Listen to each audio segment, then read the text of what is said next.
Okay, good. So after reading excerpt 12 there, let's look at the question. It says, what is being juxtaposed in this excerpt? Who remembers what juxtaposition is from last Thursday? Yes. When you put something like by each other to fit it in. Yeah, you put like the opposite things right next to each other, right, for contrast purposes. Remember that we put the little guy on the board? He didn't look like a little guy until we put him right next to that tall guy, right? That's juxtaposition. So what opposite ideas are being juxtaposed in this section? Nice, just and unjust laws. Okay. Just and unjust laws. What does this create? Well, let's talk about it before we try to figure out the appeal. Okay. What is a just law, do you think? Based on what Martin Luther King Jr. is saying here. What is a just law? Jeremiah, you want it? Ellie? Fair. It's fair. Fair to whom? Everyone. It's fair to everyone, right? What is an unjust law then? Yeah, it's only fair to one group of people. So in this case, right, in Martin Luther King Jr.'s case, who's it unfair to?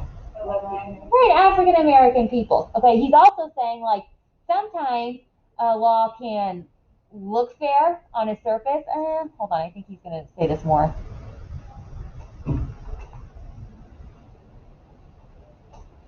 Let me make sure. I may be jumping ahead a little bit. Okay, sometimes he says like a law might seem fair on the surface. So like for instance, who remembers why he was arrested in Birmingham? Go ahead. Mika, you want to go?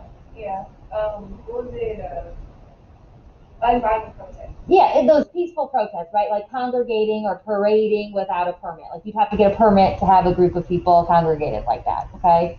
So he's like, on the surface, that seems fair. Okay, why did it become unjust? What do you think made it unjust? Because there was no violence, like nothing happened. Not that it's no violence. He's saying, like, if that's going to be a law, fine. I would accept that. What makes it unjust, though? Consider who's being arrested. If the white people did it, it wouldn't be. Exactly. If the white people were congregating like that, they certainly would not have been arrested, right? It's just targeted towards African Americans, right? The reason that law was put into place was to stop African Americans, right, from protesting because the white people didn't want them to. That's why it was unjust, okay? What do you think that is appealing to? It's this kind of idea of fairness when we're talking about just and unjust laws. Right? He says, I would be the first to advocate obeying just laws, but one not only has a legal but a moral responsibility to obey just laws. Conversely, one has a moral responsibility to disobey unjust laws. What do you think that best appeals to? He's saying like it's a moral obligation to follow laws that are fair to all, okay, and that are purposeful, right? But it's a moral obligation to break laws like this one that are not fair. Think morals. What would that appeal to? Ethos, pathos, or logos? Lacey? Pathos would be your second appeal. Like you could argue definitely that it appeals to pathos, but I think your moral. Ethos, right? That's your credibility. That's our yellow, right? Okay. That's what I thought. Our allusions in excerpt 13 when he's talking about St. Thomas Aquinas, okay? Why do you think he refers to these saints? What point is he making that he agrees with them?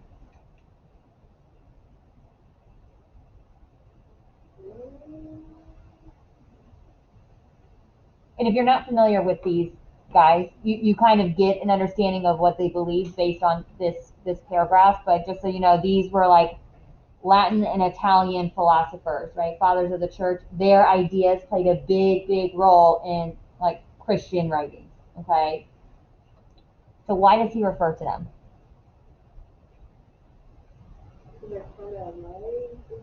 Yeah, what do they believe? Pardon me? That all people are equal, but think of what they're saying about laws. Unjust laws are not. Yeah, unjust laws are really no laws at all, right? You know what I mean? Like you do not have to follow unjust laws. So why do you think Martin Luther King Jr. feels kind of the need to state this right now? What law did he break? The protesting. Does he think that's a fair law? No, he thinks that's an unjust law. So does he feel bad in breaking it? Absolutely not, right? Because he understands why was that law put into place? To oppress whom? The African Americans, right? So he's saying like I have a moral obligation to actually break that law, right? So he's defending his reasonings in breaking the law and being thrown into jail. Okay.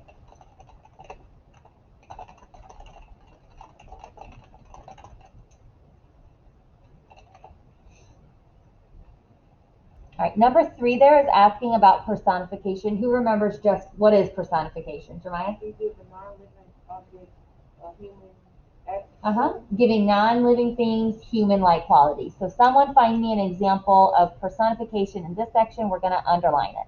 There you go. Segregation distorts the soul and damages the personality. We're going to underline that. Okay, again, the souls of whom? Of African Americans, right? They're the ones being made to feel inferior.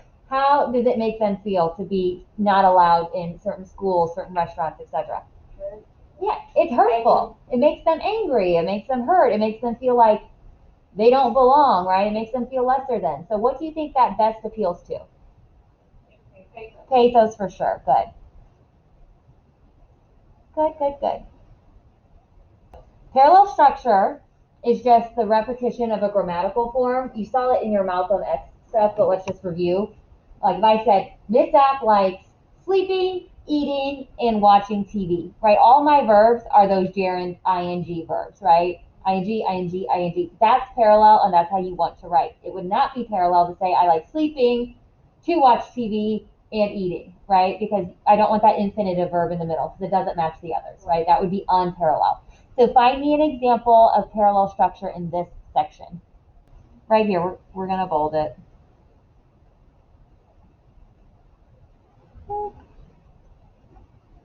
Okay, politically, economically, and sociologically unsound. So we'll bold that. Okay. What do you think he's trying to say about parallel structure or about segregation based on using the parallel structure? Politically, economically, sociologically. What's he saying about segregation? It's just wrong, period. It's wrong in every single aspect. Good. Right? Any way you look at it, it cannot be defended, right? It is bad in every possible way. Very good. Okay, so after reading 14, what's your conscience do? That's the thing in your mind that can differentiate between what two things? Right or wrong, good and bad, okay? So that's kind of what he's talking about here. It says, did you know that MLK went to jail 29 times? Again, a lot of you did not know that before we started this unit, okay? Remind me, why was he arrested in Birmingham? Yeah, peaceful protesting, okay? Why did he break the law? Yes. What's he advocating for? For equal rights, right? The end of segregation, good.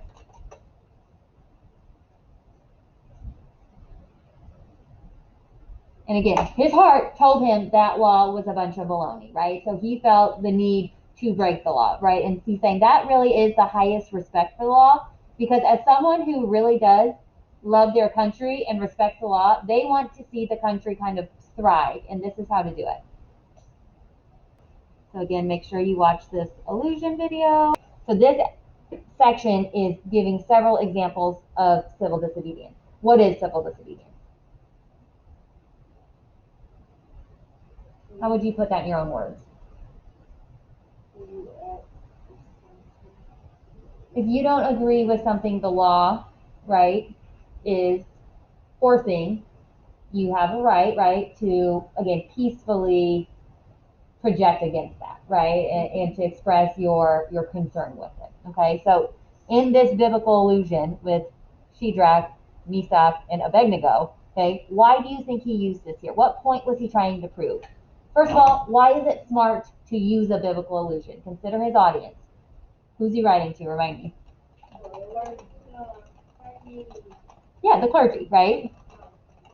Right? Those 9 clergymen were the ones criticizing him. So that's smart, right? These are people, religious leaders. So obviously, details from the Bible matter to them, okay? But what did we learn from that video? What did those 3 guys, how were they acting they were just sticking with it to what they believe. Yeah, they stuck to what they believe, even though it broke the king's law, right? Good.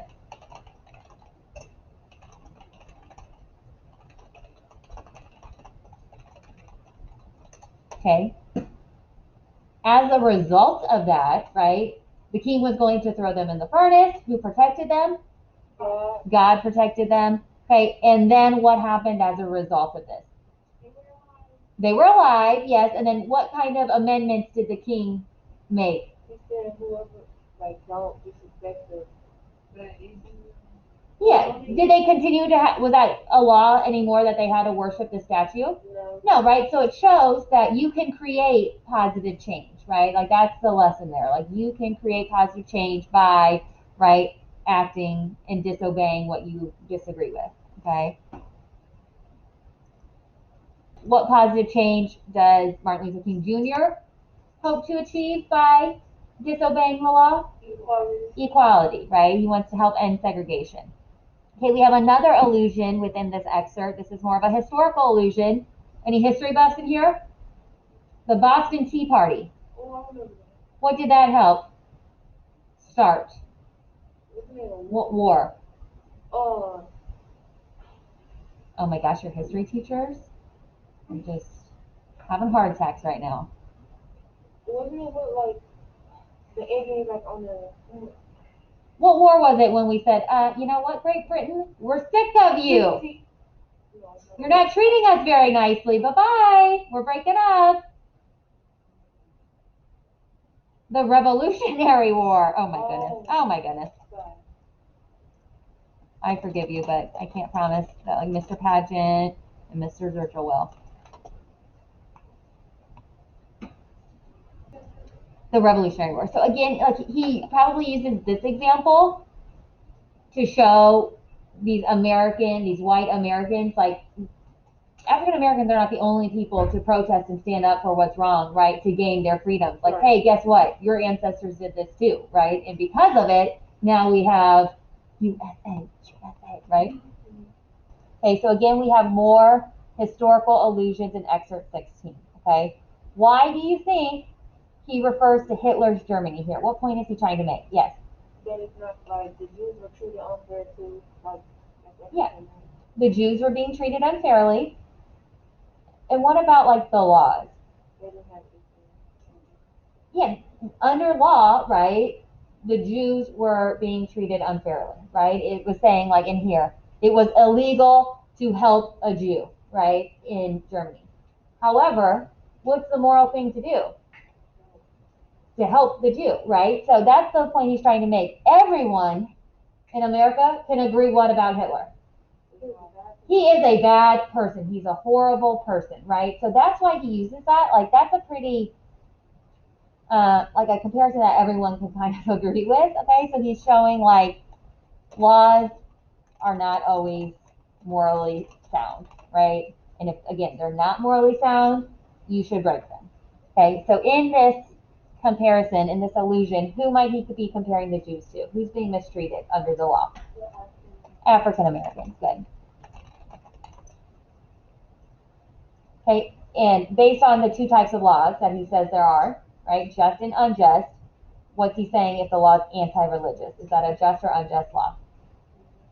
Unjust. But why is it smart probably to say anti-religious? Again, who's he writing to?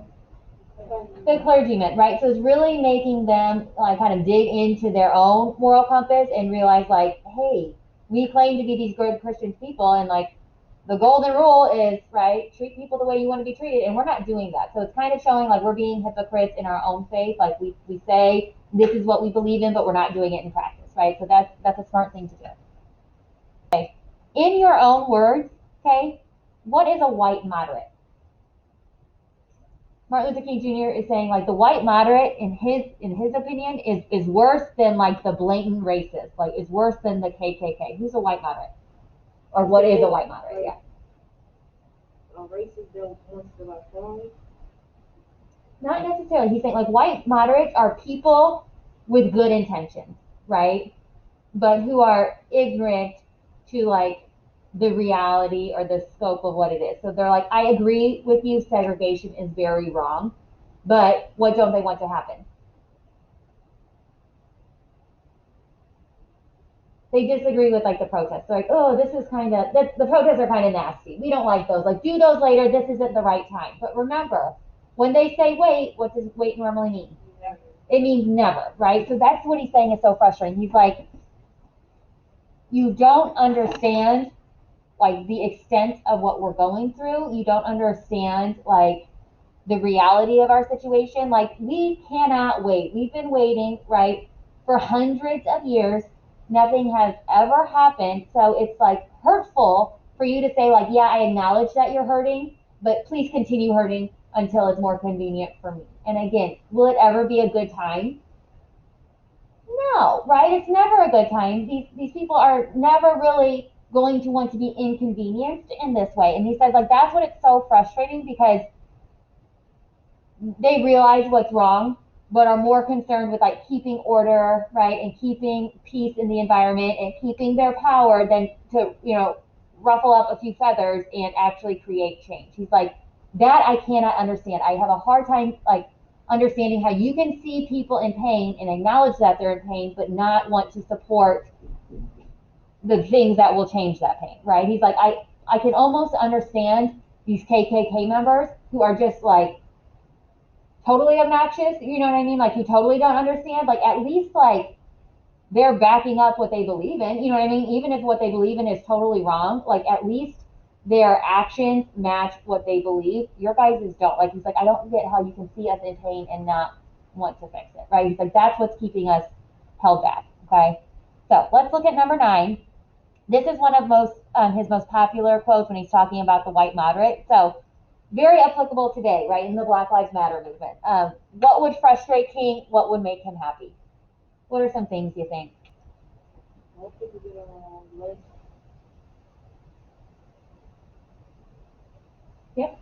I don't know which one he would be frustrated. I think about like what makes him happy. I think of like your school. I've been very impressed with. Like, they have created a lot of committees for teachers, just like to kind of inform our teachers.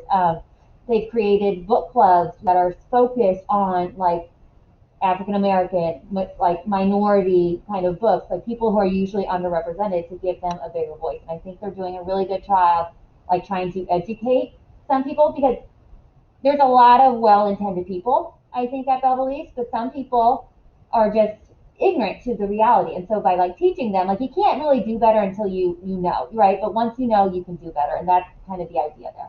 Okay, does that make sense? Okay, so put your opinion there, right? Is what would frustrate him, what would make him happy. There's not one right answer there, so I'll leave that one blank, but you do that.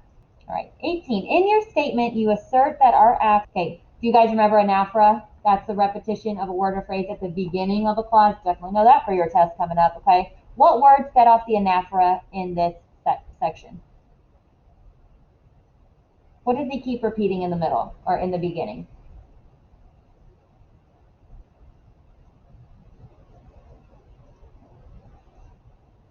See this? Isn't this like? Isn't this like? Does it one more time? Isn't this like? Okay, again, that appeals to pathos.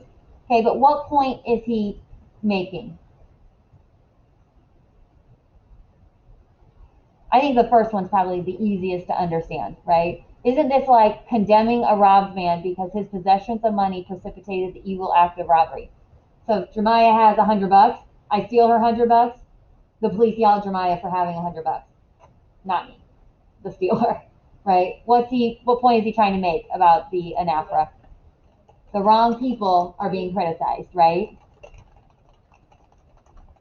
Right? Should the African Americans be being criticized for protesting right now? No. What should be being criticized? What again? What? Yeah. Remember that white supremacy, that white power structure who's limiting the rights of African Americans. Good. He's saying like that's illogical to be punishing people who are the ones being mistreated, right? So definitely pathos. What else would that appeal to? It's illogical. Logos as well, right? Out of these 3, which one do you think would be the most persuasive to the audience? Remember, to the clergyman. Punishing the robber, punishing Jesus, or punishing Socrates? Which one do you think is most effective to our audience? God. Right, punishing Jesus. Good. Right, again, they're church leaders. Okay, let's read excerpt 19. Okay, so 13. Okay, what 7 people are extremists? We have Jesus. Who else? Amos. Oh, hold on. For some reason my B came down here. Jesus' last name isn't a B. Who else? Paul. Martin Luther. Bunyan. Lincoln. And Jefferson. Okay, what point is he making? Sometimes being an extremist is what? Like at first when they called him an extremist, he was offended by that. But the more he thought about it and realized about all these people being extremists, is he still offended? No, he's like, okay, sometimes being an extremist is a good thing, right? Sometimes being an extremist is what it takes for progress, right? Would we really ever get anywhere if no one was willing to break the mold a little bit? No, right? We would all be stuck in the same world. Number 15 is asking about devices. There are a lot of devices here. Okay, he's referencing a lot of people. So what's that? I don't know how to say it. No. When you make a reference to something, it could be a reference to the Bible. It can be a historical reference, an allusion, right? So that's one. Okay, do you guys remember from your Malcolm X document? What's it called when you list things? Think of like cataloging, nice. Cataloging. I think this is what you were looking for, Jeremiah. Let me see. Was not Paul, was not Martin Luther, was not Amos, was not Jesus. What's that repetition at the beginning called? Anaphora. Oh my gosh, we're killing it. I'm gonna ask one more. Notice the ands. He starts listing them, and then there's like ands between a bunch of them. And Abraham Lincoln, and John Bunyan. Where's the other ones? Do you see these though? Do you remember what those are called when you repeat your fanboys, your coordinating conjunctions like that? That's a hard one, but I do want you to know it. It's called polysydenton. Polysydenton. Polysydenton. And that's the repetition of your fanboys. So for, and, nor, but, or, yet, so. If it were to have been and, nor, or, that would still be polysydenton. It doesn't have to be just one of those conjunctions, okay? It's P-O-L-Y-S-Y-N-D-E-T-O-N. Juxtaposition, anaphora, and polysydenton are probably my favorites. So really memorize those, okay? We have anaphora again, so it's repetition of at the beginning. What do you see here? Good. If I have said anything. If I have said anything. Okay. Okay. Definitely would appeal to pathos, but what else would it appeal to? He's like, please forgive me if I've been unreasonable. Like that is not my intention. I have the best of intentions.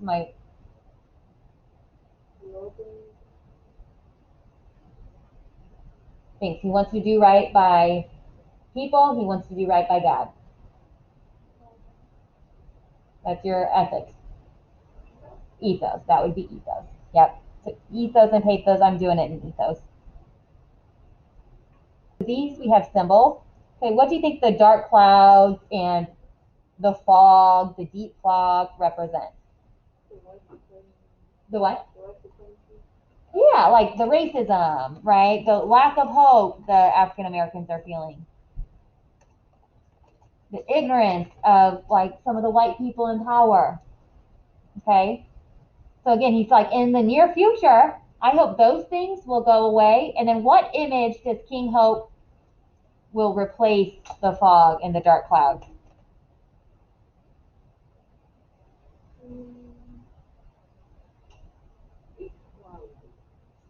The stars. And again, what does that represent, Jemiah? Equality, love, hope, peace, etc. Right? Again, he's hoping we're replacing one symbol with another. It says, yours for the cause of peace and brotherhood, Martin Luther King Jr. So look at that closing salutation. What's he calling for? What's he think? Peace? Oh, where'd mine go? Oh, down here. Peace and brotherhood. Okay, we kind of have a rule of two there, right? What's he creating an appeal to there? I would say two things. Peace and brotherhood. What?